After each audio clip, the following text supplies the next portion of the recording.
চুরি চুরি গতকাল শুনেছি ডিগ্রি কলেজে চুরি হয়েছে। আজ সকালে ঘুম থেকে উঠে ভাত খেতে বসছি, একজন ফোন দিছে যে আমাদের সারিয়াকান্দিতে চুরি হয়েছে। এখন সারিয়াকান্দিতে কি চুরি হয়েছে বললো, সোনার দোকান চুরি হয়েছে। তা আসলাম, আসার পরে দেখলাম তো মালিক নাই, সে বগুড়ায় আছে। তার সাথে কথা হলো, সে আসবে। আর আরেকটা ওখানে ওই চুরির ঘটনাটা কাভার করতে করতেই আমরা এবং থানা পুলিশ সবাই আসছে। ওই ঘটনাটা কাভার করতে করতে আরেকটি ফোন যায়, সেটা হচ্ছে প্রেস ক্লাবের সামনে নির্মাণ জুয়েলার্স নামে একটা জুয়েলার্স আছে, সেখানে চুরি হয়েছে। আমরা তাৎক্ষণিক সেখানে আমরা আসি এবং পুলিশ ফোর্সের যারা ভাইরা আছে তারা সবাই আসে। আসার পর দেখা যায় এখানে এক ভাই প্রায় 7 লক্ষ টাকা সোনা এবং রূপা মিলে 7 লক্ষ টাকা হবে এখানে রেখে গিয়েছিল। তার শাটারটা ভেঙে চুরি হয়ে গেছে সেই সোনা এবং রূপা করে সে এসে দেখে।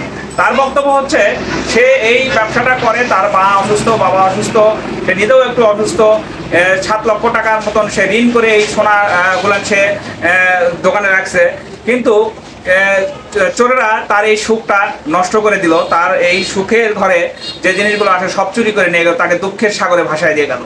আপনারা এই আরো বিস্তারিত জানতে ভিডিওর শেষ পর্যন্ত দেখবেন। ধন্যবাদ। রিপন কুমার মন্ডল বলছি, বাবার নাম শ্রী নরেন মন্ডল, আমার গ্রাম বাগদেশ, সারিয়াকান্দি 7 নম্বর ওয়ার্ডে। আমি আজকে এই ছোটো পুঁজি নিয়ে দীর্ঘ 12 বছর হলে এই গলির মধ্যে ব্যবসা করতেছি।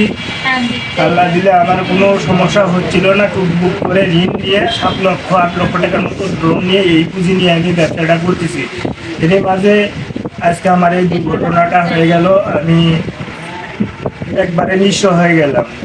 আমি এই দোকানের এই সাইডে যদি আপনাদের আগের মতো সিকিউরিটিটা থাকতো তাহলে আমার সুবিধা হতো। ওখানে বেড়া ছিল, তখন খুব ভালো ছিলাম। বর্তমানে নাই, আমার এই ক্ষতিটা হয়ে গেছে। আমি উপজেলা প্রশাসনের দৃষ্টি আকর্ষণ করেছি। আমি এই ঋণের থেকে মুক্তি হওয়ার জন্য আপনাদের কাছে আমি বিনোদ আবেদন জানাচ্ছি। আমি আমার বাবা মা বউ চলিয়ে দীর্ঘ কষ্টের মধ্যে নিজের মধ্যে দিয়ে আমি শুনতে পারছি না বাবার অনুরূপ।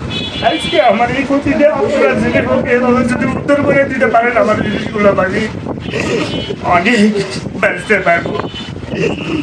আমি একজন অসুস্থ মানুষ, আমি টুকবুক করে এখানে ব্যবসা করি। আমার বেশি পুঁজি নাই, যেটুকু আছে তো এটা নেই, সেটাও আজকে আমি হারে নিঃস্ব হয়ে গেলাম। আপনার মানে আপনার আমার সোনা ছিল প্রায় অনুমানিক 3 ভরি হবে, রূপার জিনিস হবে 12-13 ভরি, আর সোনার বালা ওখানে সাজানো আছিল 5-6 জোড়া, সেগুলো সব নিয়ে গেছে। আর টাকার পরিমাণ অনুমানিক 7 থেকে 8 লক্ষ টাকার মতো হবে। প্রতিনিয়ত ব্যবসাদার মানুষ, আমরা প্রতিনিয়ত ব্যবসা করে যাই। সারাদিনে আপনার ব্যবসা করি, রাত হলে বন্ধ করে দিয়ে বাসা চলে যায়। এরকম যদি নিরাপত্তা না পাই আমরা ব্যবসা করবো কীভাবে? আমাদের ব্যবসা করার জন্য সুযোগ সুবিধা চাই।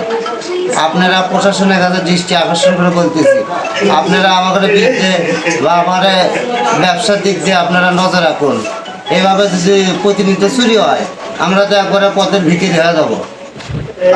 আসলে দিন দিন যে চুরি ছিনতাই বেড়ে চলছে, আসলে প্রশাসন নাগরকালদের ঘুমাচ্ছে নাকি? এটা পৌর শহরের ভিতরে এইভাবে একের পর এক দৌড়পাট চুরি হচ্ছে।